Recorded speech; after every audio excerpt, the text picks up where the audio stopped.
இன்றைக்கி நம்ம ஒரு 3 விதமான சைடிஷாக துவையல் ரெசிபி தாங்க இன்றைக்கி நம்ம பார்க்க போகிறோம். வாங்க வீடியோக்குள்ளே போயிடலாம். கொள்ளு வறுத்து எடுத்துக்கிறோங்க.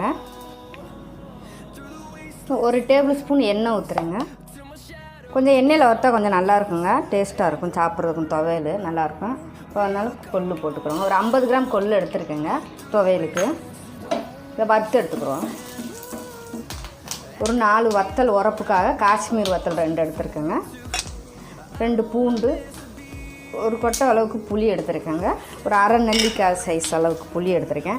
புளிப்பு வேணுன்னா போட்டுக்கோங்க, இல்லைன்னா வேண்டாங்க, ஆப்ஷன் தான். கொஞ்சம் சிம்மில் மீடியம் தீயிலே வச்சு வறுத்து எடுத்துக்கிறோங்க. கொஞ்சம் கருவேப்பிலை போட்டுக்கோங்க, வாசத்துக்கு தான். வறுக்கும்போதே ஒரு ஃப்ளேவர் வருங்க, மணம் வரும், வாசமாக இருக்கும். அந்த ஸ்டேஜில் நம்ம ஆஃப் பண்ணிக்கிறோங்க. இன்னும் ஒரு அரை டேபிள் ஸ்பூன் அளவுக்கு கல்லுப்பு போட்டுக்கிறேங்க. இன்னும் உப்பு பார்த்துக்குங்க, உங்களுடைய விருப்பத்துக்கு தான். ஒரு 2 டேபிள் ஸ்பூன் தேங்காய்.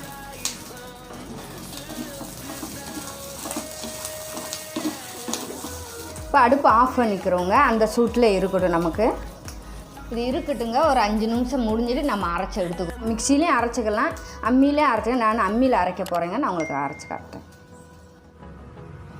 இப்போ நம்ம வத்தலை வச்சு அரைச்சிக்கோங்க.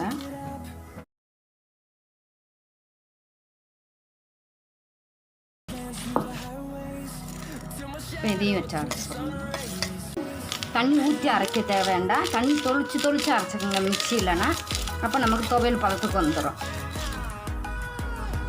நல்லா வாசமாக இருக்குங்க, நல்லா மணமாக இருக்குது.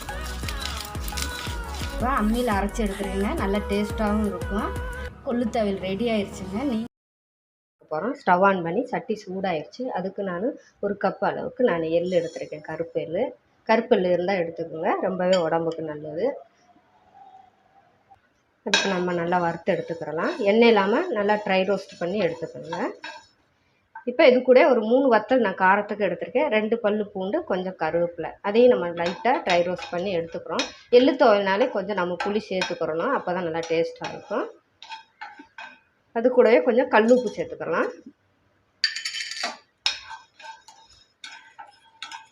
இப்போ அதையும் நம்ம மாற்றிக்கலாம். நான் எள் எடுத்த கப்புக்கே 1/4 கப்புக்கு உளுந்து எடுத்திருக்கேன். ஸ்பூன்கிட்ட பார்த்தா ஒரு 4 ஸ்பூன் இருக்குங்க.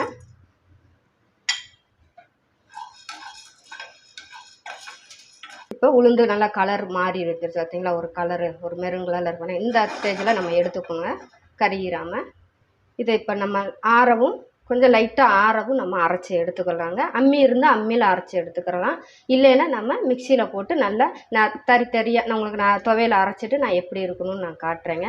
தெரிஞ்சவங்களுக்கு தெரியும், தெரியாத இப்போ பிகினர்ஸ்க்கெல்லாம் தெரியாது இல்லையா, அப்போ அரைக்கும்போது நம்ம எப்படி அரைக்கணும்னு நான் லாஸ்ட்டில் சொல்கிறேங்க. மிக்சி இருந்தால் மிக்சியில் அரைச்சிக்கோங்க, இல்லை அம்மி இருந்தால் அம்மியில் அரைச்சி எடுத்துக்கோங்க. இப்போ இது ஆறட்டும்.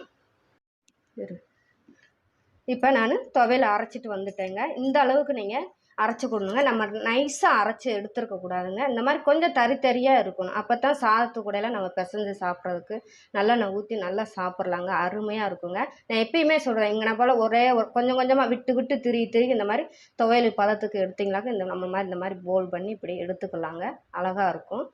நீங்களும் ட்ரை பண்ணி பாருங்கள். இப்போ ஒரு பாத்திரம் வச்சுருக்கேங்க. பாத்திரம் சூடாயிடுச்சு, நம்ம எண்ணெய் ஊற்றிக்கலாம். நீங்கள் பிரண்டை துவையல் செய்யும்போது நல்லெண்ணெய் எடுத்துக்கோங்க, அப்போ தான் நமக்கு நல்லதுங்க.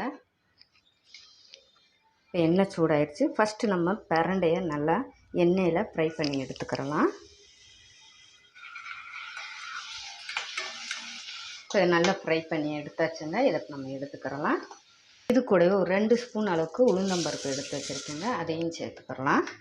ஏற்கனவே நான் கொள்ளு துவையல், எள்ளு துவையல், நிறையா துவையல் ரெசிபியும் போட்டிருக்கேங்க. பாசிப்பருப்பு துவையல் ரெசிபி போட்டிருக்கேன், பாருங்கள், யூஸ்ஃபுல்லாக இருக்கும்.